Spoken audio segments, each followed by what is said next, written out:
That speaker, because he is the first of the speakers from the National Bench that I have heard actually try to address the budget. Every single other speaker that I've heard in this House deviated from that, had difficulty standing in front of this House here to speak about the budget. And the reason why, sir, is all very fine and nice, all those words, balancing the books. How do you do that when we're in debt and they continue to cut off the only means of revenue coming into the nation? How do you save when you're making it difficult for people to save more, where they're having to pay double to save the same amount of money? And I want to ask that member there, in terms of infrastructure, in terms of the things that he's outlined, how does that translate to high-paying jobs for the unemployed?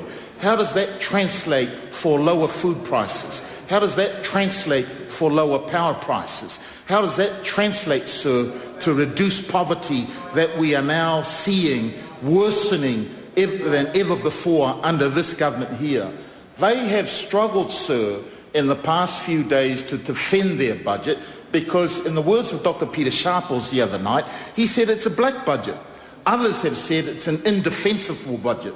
And I want to say, sir, this is a budget that runs in the same kind of pattern as the budget of 2009 and the budget of 2010. Let's go back to the 2009 budget. What did we hear? It was going to be a mana-enhancing budget, that it was going to be a step change that would somehow move our economy into the road of recovery. What we got, sir, was cuts, cuts, cuts. Cuts to the education, cuts to health, undermining of the KiwiSaver, undermining of the Cullen Fund, and unemployment we got at 6% in the first budget of that government. In Budget 2010, sir, we heard a tax switch, a tax cut that was going to be financially neutral and no one would be worse off. Yeah, right. Isn't that what we heard in this House here? Well, $9 billion of tax cuts went to the top 10% of earners. Those on $150,000 a year were the ones that were better off, sir. The rest of us were worse off by $18+ a year for the next 3 years. The rest of us, sir, ended up paying GST at 15%. More cuts to education, more cuts to health.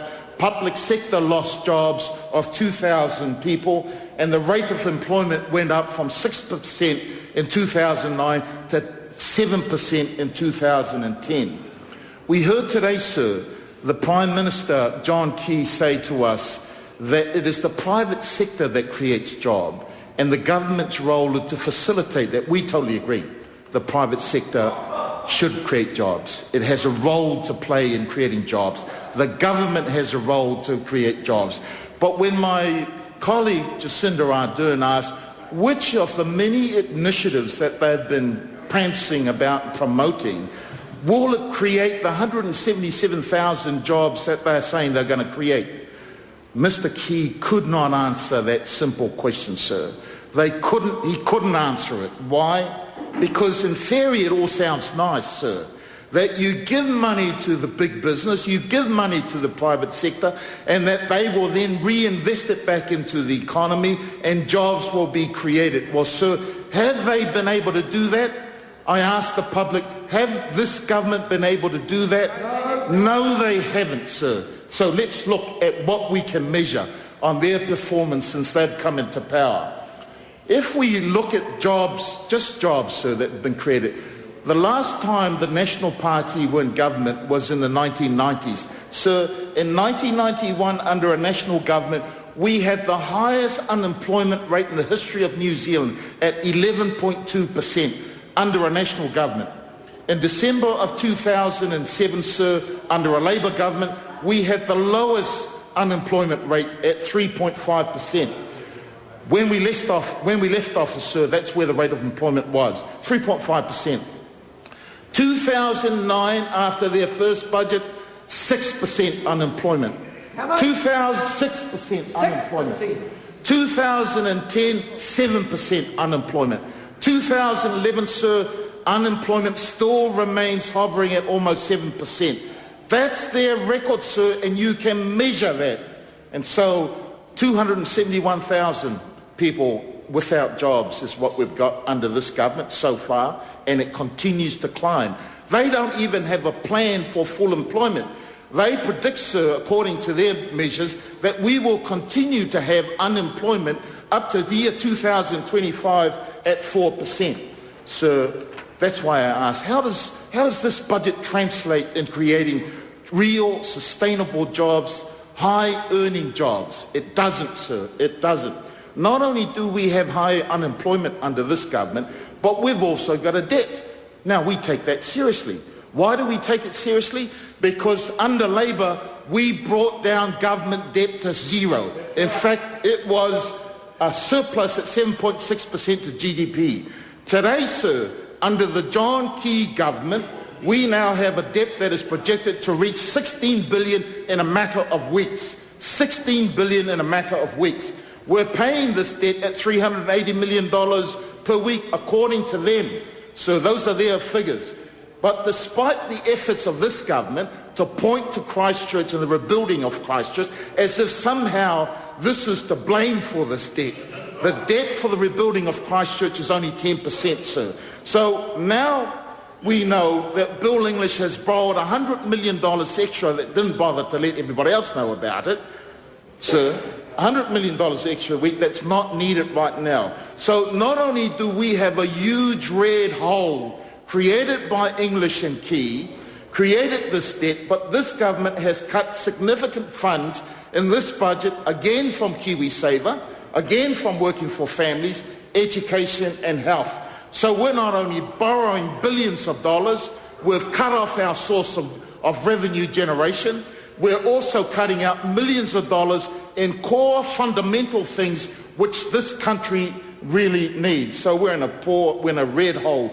And the reason, sir, is poor mismanagement of the economy by this government and the huge tax cuts that they gave to big business and their mates.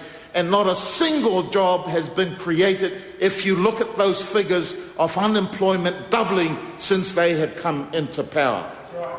So some commentators recently have said that there is a feeling, a small feeling of business confidence.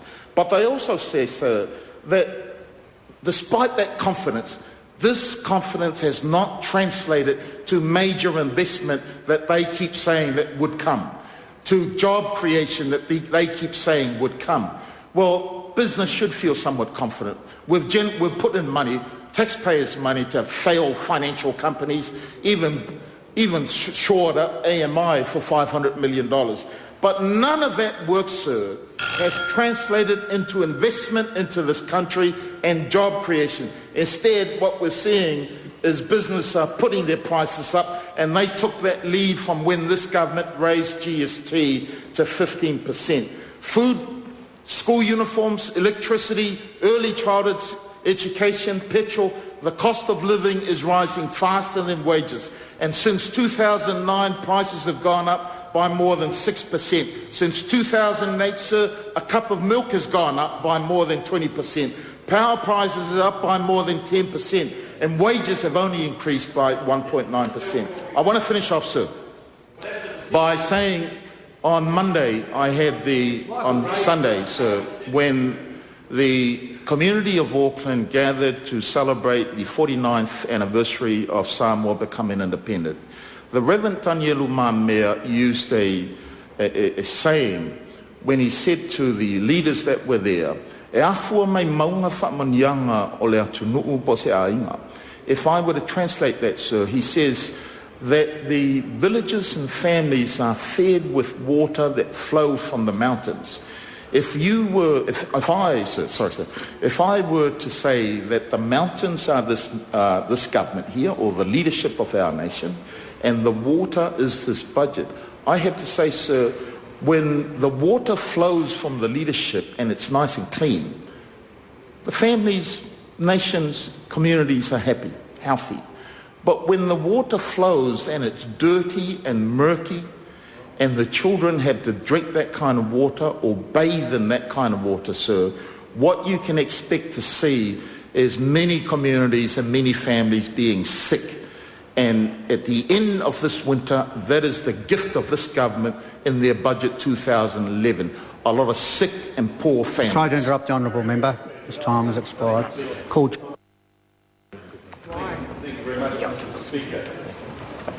Thank you for